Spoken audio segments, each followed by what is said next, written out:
from anywhere, leading all rookies in points and assists, and the leader in fan voting for All-Star from the Indiana Fever, Caitlin Clark.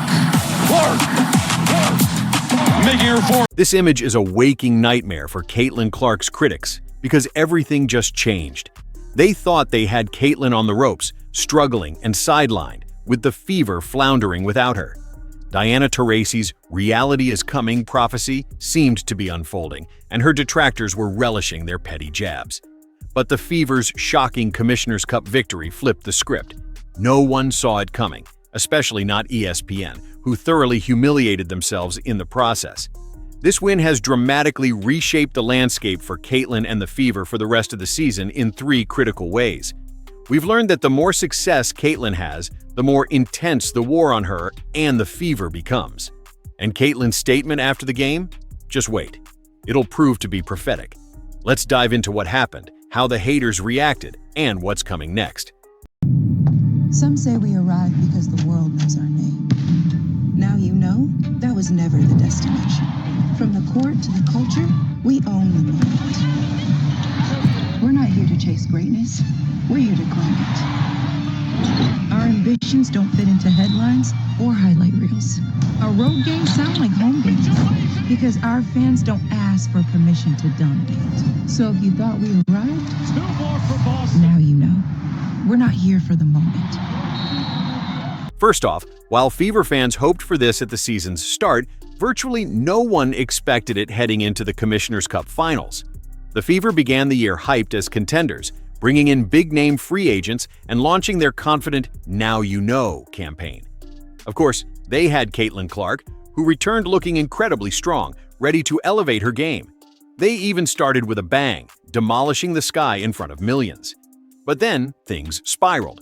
A hate speech investigation, Caitlin's 5-game absence due to injury, and key players appearing disengaged. Just when we thought things were returning to normal after Caitlin's stunning comeback against the Liberty, the next game became Gladiator Night, with opponents taking cheap shots while the referees seemed to offer suggestions rather than penalties. Then Caitlin got hurt again, keeping her out of the Commissioner's Cup. So, the Fever were absolutely not supposed to beat the Lynx. It was so unexpected that during the game, ESPN committed one of the biggest cell phones in sports history. It's the fact that ESPN put up the wrong title before the game even ended, and this is what they had to say. They said Lynx dominate Fever to win Commissioner's Cup. Now, this was a live stream that would be starting in 42 minutes, as you can see from my screenshot here, and I was actually late to taking this screenshot. A lot of you. Around the third quarter, ESPN posted a graphic declaring, "The Lynx dominate the Fever to win the Commissioner's Cup." They left it up for the entire game, only changing the title after the Fever had secured their victory. It was truly insane. Yet, without Caitlin, the team stepped up and showcased their true grit. They went on an 18-0 run after being down early and never looked back. They delivered incredible individual performances, with Natasha Howard famously declaring she wanted to be MVP. And then, miraculously, it happened. The Fever pulled an Uno reverse on ESPN, dominating the Lynx in their own arena without Caitlin Clark, and the haters completely lost their minds. Not just because the Fever won, but because Caitlin, despite not playing, now had a championship to her name. The only strike against Caitlin Clark is that she has not won a national championship. And that is the only thing that you can put against her. You see, the primary criticism leveled against Caitlin was always her lack of a championship. This was the reason she was kept off ESPN's top 5 college players of all time list, despite rewriting the record books and single-handedly carrying her team to 2 finals appearances.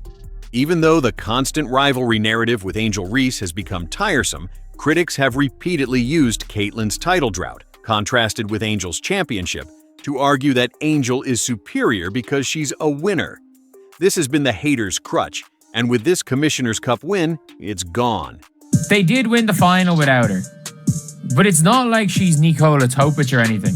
The only reason they got to the final was because she had a 32-point near triple-double against the New York Liberty. They beat the previously undefeated New York Liberty after a Caitlin Clark masterclass in a game no one thought they were going to win. Of course, if you ask the haters, this win doesn't count. Not only are they claiming it's not a real championship, they're arguing that since Caitlyn didn't play in the final game, it's irrelevant anyway. This is, of course, garbage logic for one simple reason. While they did win the final without her, she wasn't a non-factor. The only reason they even reached the final was her extraordinary 32-point, near triple-double performance against the previously undefeated New York Liberty, a game no one thought they would win. Caitlyn was the catalyst, playing lights out against the Liberty and making a significant impact against the Sun. But the award for the saltiest tears goes to those who claimed the game was rigged. The real fans of the W will find out what backroom deal you two made to have the Lynx throw this game. Not even cracking 60 points. That isn't even believable to the most naked eye. When we find out, we're coming for your jobs, full force. You'd hear comments like, "The real fans of the W will find out what backroom deal you two made to have the Lynx throw this game." And when the Lynx barely cracked 60 points, the cries of disbelief intensified. That isn't even believable to the most naked eye. The funniest part of this is the selective logic. These are the same people who enthusiastically celebrated Angel Reese's unrivaled championship, which is a professional championship, but operates under a different format than the WNBA. Angel didn't even play in that final, nor was she even in the building. Yet none of that stopped her, her fans, or the media from celebrating her win, creating congratulatory graphics, and using it to disparage Caitlin Clark, claiming Angel now had 2 chips to Caitlyn's 0. But somehow, Caitlyn playing a crucial role in getting the Fever to the final of a WNBA intra-season championship with prize money doesn't count, because she didn't play in the final, and it was rigged anyway. Sure, January.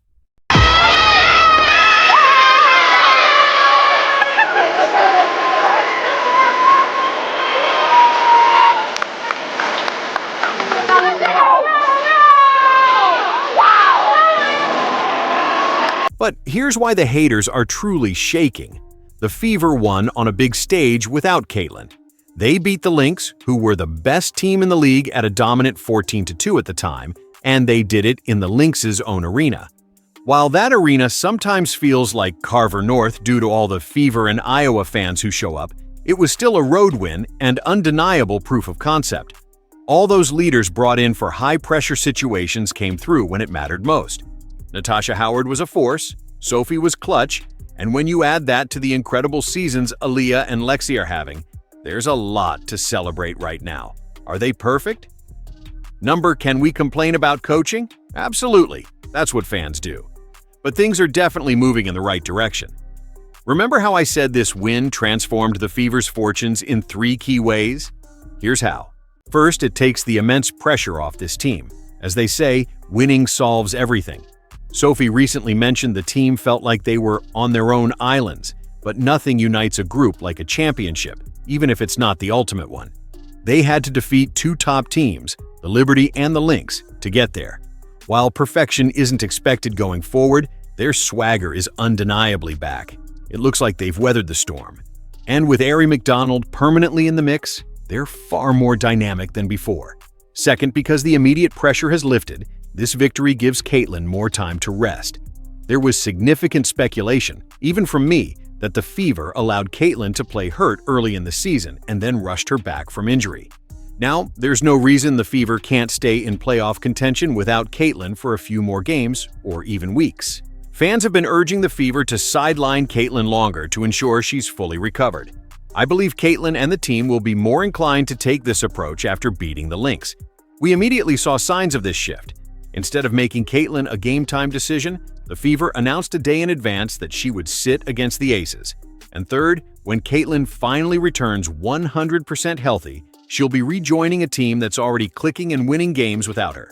With Arie McDonald now a long-term presence, they can phase Caitlyn back in gradually, rather than burning her out and risking re-injury by over-relying on her from the start. As a bonus, being considered contenders again, coupled with available cap space, means they could even snag an upgrade via trade. All of this is absolutely terrifying for the haters, because they truly smelled blood. Caitlin Clark finished 9th in player voting. In fact, she finished behind one of her own teammates in player voting for the All-Star game. The pettiness has no bounds. They reveled in Caitlyn's slump and made sure she knew it, anonymously but unanimously. Caitlin Clark finished a shocking 9th in player voting for the All-Star game. In fact, she finished behind one of her own teammates. The pettiness knows no bounds. There are many arguments for why players ranked Caitlin Clark as the 9th best guard in All-Star voting. And yes, I know they didn't literally rank her 9th overall. But however you slice it, when you consider how teams consistently double-team her every game, and when you look at her numbers, even with injuries and a few poor outings likely due to lingering issues, this screams hit job. There's no way she's the 9th best guard.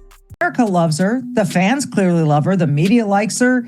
But the players can't stand her. 9th best guard in the league. Don't try to give me the excuses of, well, she's been struggling lately, or she missed some games with injury. Come on. This is insanity. And I think it's an activist vote by the women of the WNBA who simply cannot stand her success. It's so dumb and it's so childish. America loves her, the fans clearly adore her, and the media generally supports her, but many players simply cannot stand her. 9th best guard in the league? Don't offer excuses like, well, she's been struggling lately, or she missed some games with injury. Come on, this is insanity. I believe it's an activist vote by women of the WNBA who just cannot stomach her success. It's so childish and ridiculous. They were sending a message, and again, it looked like they had Caitlin on the ropes. But now, with the Commissioner's Cup win, which means more time to rest and a Fever team playing with renewed confidence, the script has been flipped, and the haters are genuinely afraid. It's not the fear of facing her on the court. That's not it at all. They know a peak Caitlin Clark and a dominant Fever team will command all the attention, continue to break viewership records, and draw in legions of new fans. And while it defies logic in so many ways, many in the league simply do not want those fans. I do feel like the pay gap would be something that, we could just take a donation around the NBA, maybe one night y'all don't go to the casinos. I have something on this, though, because it pisses me off. It pisses me off because I don't think there's anyone in America that supports the WNBA more than NBA players. 100%. Think about it. The NBA has pumped hundreds of millions of dollars into the WNBA since its inception, never seeing a return in almost 3 decades. If not for them, the WNBA would have folded long ago. Last year, even with Caitlin Clark in the mix, the league reportedly lost a staggering $40 million.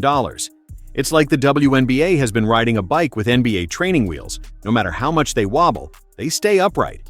Caitlin presented an unprecedented opportunity to remove those training wheels. But as anyone who learned to ride a bike knows, there will be spills and bruises in the process. In this case, the bruises are coming from casual fans who aren't there just to celebrate women's basketball unconditionally. They're there to be entertained, and they will criticize players harshly, just as sports fans do everywhere. You see it constantly with Angel Reese and her missteps. I think many players are so accustomed to the league simply continuing, regardless of financial performance, that they have 2 things. First, a hubris that the league cannot fail, and second, a false sense of entitlement. If they ever start turning a profit, the first priority should be paying back investors, at least partially, not demanding immediate raises. But players don't seem to see it that way. They're already discussing strikes, falsely believing that casual fans will simply return when it's over. They also feel they can disparage Caitlin and, by extension, her fans, and still get what they want. I honestly don't think some of them care if new fans return because they want the old WNBA back, a league where they weren't under such intense pressure. It seems many players just can't handle the white-hot spotlight. If it's not the crowds, it's the online trolls and the increased scrutiny. But then there's this disturbing sentiment. The new fans are sucking the life out of the WNBA right now. It's just the truth. You're right. There has never been more viewership because of Caitlin Clark. There's never been more attention. They're doing 40-minute segments on First Take about Caitlin Clark. They never did that before.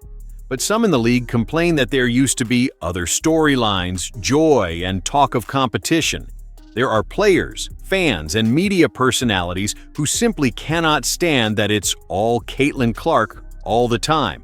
They believe they should be getting just as much attention. And it's not so much that one player is getting the media and fan love, it's who is getting it.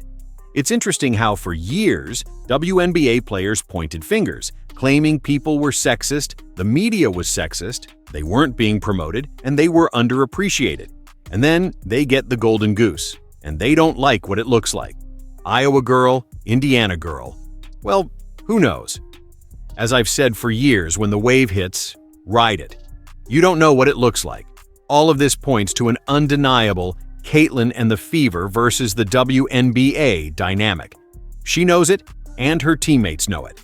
Just listen to what Caitlin let slip after the Commissioner's Cup win. They are sick. They're upset.